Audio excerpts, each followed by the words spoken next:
Hoje trago ao canal do YouTube uma questão de fiscalidade. Vamos falar sobre IVA, muito concretamente do conceito de inversão do sujeito passivo, também conhecido como reverse charge ou a reversão da dívida tributária. Vamos ver dois exemplos práticos de aplicação e de contabilização onde esta matéria estará envolvida. Antes quero começar por lhe agradecer o facto de estar a visualizar este vídeo. Sejam muito bem-vindos à Certform Escola de Formação Prática. Eu chamo Miguel Fragoso, sou economista e contabilista certificado e sou formador nas áreas da contabilidade, fiscalidade, finanças empresariais e gestão de negócios.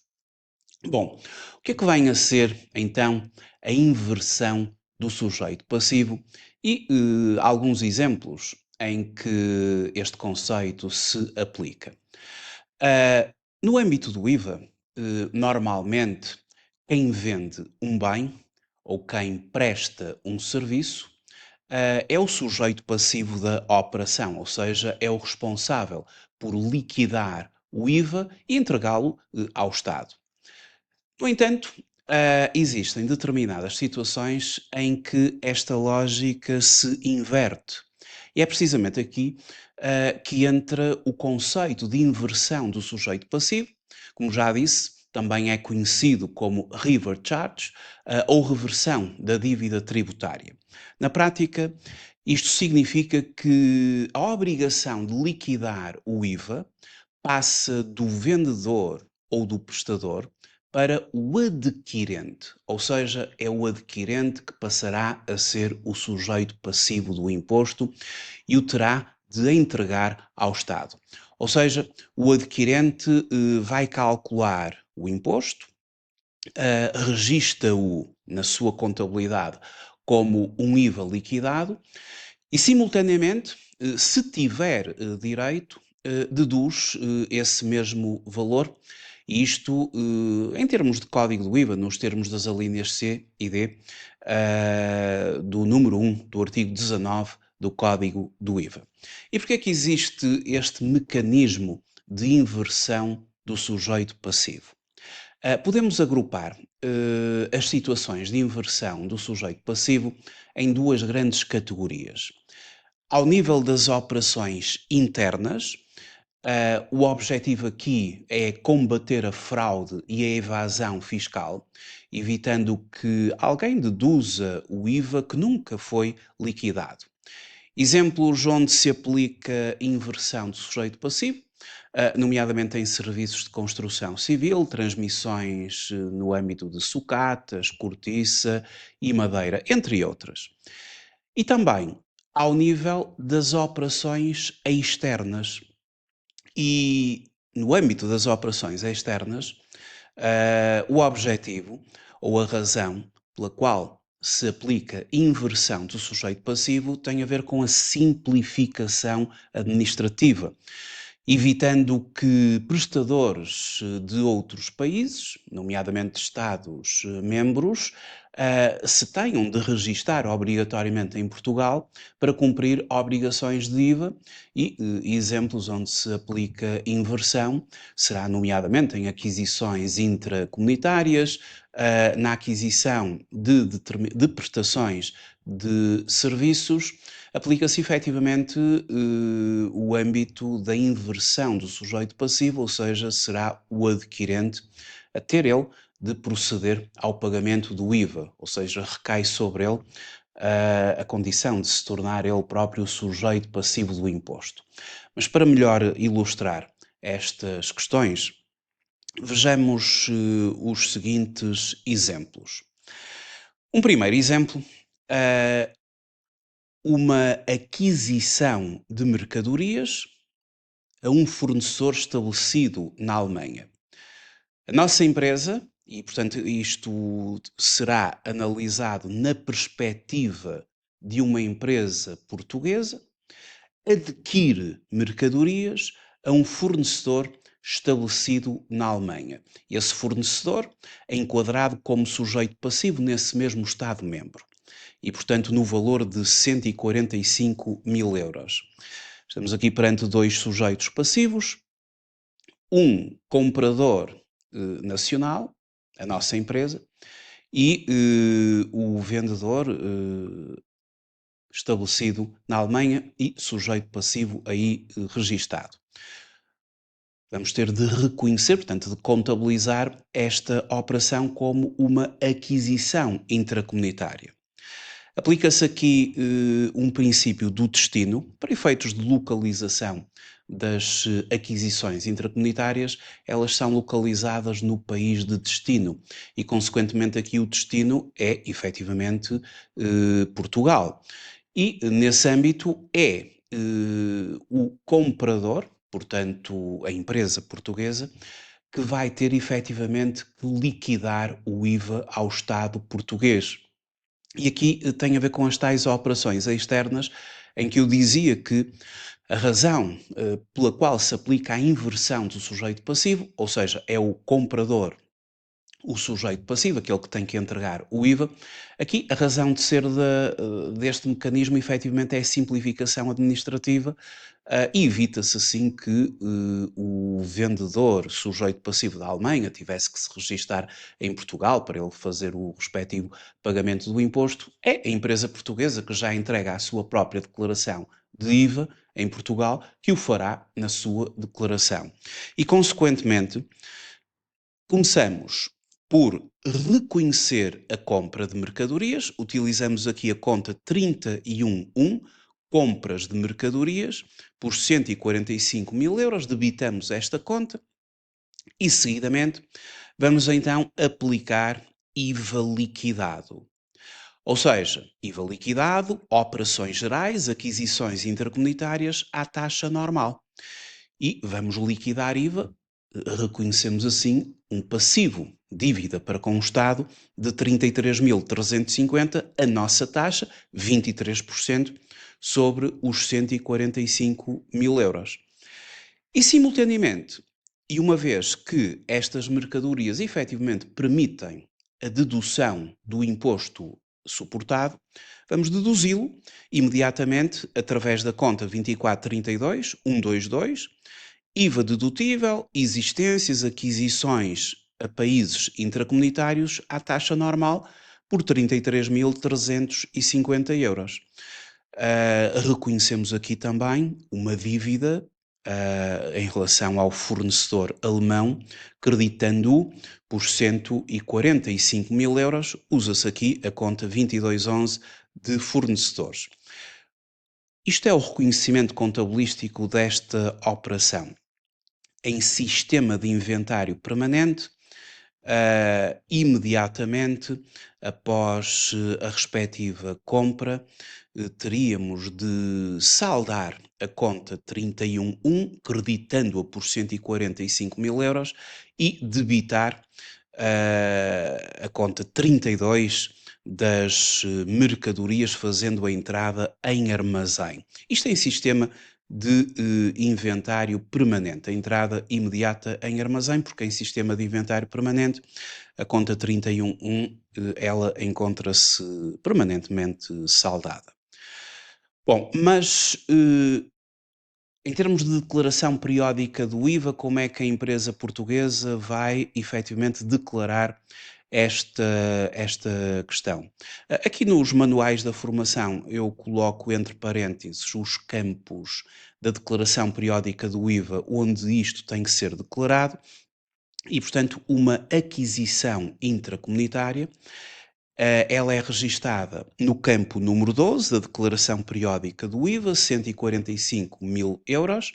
É a chamada base tributável da operação, no campo número 12, coloca-se a aquisição intracomunitária e o imposto devido ao Estado, portanto, o imposto a favor do Estado, na contabilidade denominado IVA liquidado, no montante de 33.350, coloca-se no campo número 13 da declaração periódica do IVA.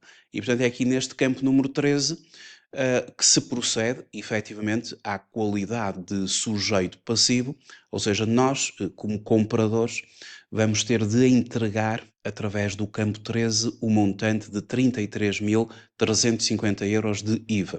Entretanto, podemos deduzir o imposto e, consequentemente, essa dedução terá de ser feita no campo apropriado, um IVA dedutível de inventários à taxa normal deduz-se no campo 22, portanto, os mesmos 33.350 são deduzidos no campo 22. Outra operação onde aplicamos também este mecanismo. Imagine-se aqui o nosso segundo exemplo, que aqui no manual é o caso 45, onde temos uma compra de serviços ou uma aquisição de serviços de consultoria a um fornecedor italiano, enquadrado como sujeito passivo nesse Estado-membro e pelo valor de 5.000 euros. Trata-se de uma prestação de serviços em contexto business to business, ou seja, vamos aplicar aqui o artigo 6º, número 6, a linha A. Este artigo determina que em operações business to business, ou seja, o prestador é um sujeito passivo naturalmente, o adquirente aqui é um sujeito passivo e, consequentemente, a operação é localizada no lugar do adquirente e aqui o adquirente somos nós, portanto é a empresa portuguesa. Esta operação é localizada em Portugal e, consequentemente, seremos nós, na qualidade de adquirentes do serviço, que vamos ter de proceder à liquidação à taxa portuguesa que incide sobre este serviço e, dessa forma, a entregar o imposto ao Estado. Podemos também, em simultâneo, deduzir o IVA e, consequentemente, para efeitos de contabilização, a aquisição de um serviço de consultoria a um prestador sujeito passivo italiano, uma operação business to business, ou seja, prestador e, muito importante, adquirente, porque o prestador é sempre sujeito passivo, o adquirente pode ser ou não. E aqui temos os dois, são sujeitos passivos. Começamos por debitar a conta 6221, fornecimentos e serviços externos, trabalhos especializados, porque isto é um serviço de consultoria, pelo valor de 5.000 euros. E a empresa portuguesa, na qualidade de adquirente, vai ter, neste caso concreto, de entregar o imposto ao Estado português. Aplica 23% sobre os 5.000 e começa por creditar a conta de IVA liquidado, mas aqui será um IVA liquidado de operações gerais, aquisições de serviço ao abrigo do artigo 6º do Código do IVA, a taxa normal, por 1.150 euros, e, portanto, está aqui efetivamente a entregar o imposto ao Estado e, simultaneamente, vai poder deduzi-lo através da conta 2432-322, um IVA dedutível, aquisições de serviços, países comunitários, taxa normal 1.150. Deduz, portanto, debita a conta de IVA dedutível e credita o fornecedor italiano por 5.000 euros, considerando que o pagamento não é feito agora. Há um determinado prazo concedido pelo fornecedor e para já gera-se ali um passivo. Quando se pagar ao fornecedor, a conta 2211 vai ser debitada por contrapartida da conta 12.1. Em termos da declaração periódica do IVA, os 5.000 euros, que é a base tributável, devem-se dirigir ao campo 16, quando o prestador é sujeito passivo de outro Estado-membro, é no campo 16 que se coloca o respectivo valor da prestação de serviços. O valor 1.150, ou seja, o IVA a pagar, o IVA liquidado, o IVA a favor do Estado, dirige-se ao campo 17 da declaração periódica do IVA. E a dedução do IVA, sendo um IVA dedutível de outros bens e serviços, 1.150, a dedução será feita no campo 24, 1.150 euros, no campo 24. E, portanto, seria assim que esta operação seria declarada, em termos fiscais, no âmbito da declaração periódica do IVA.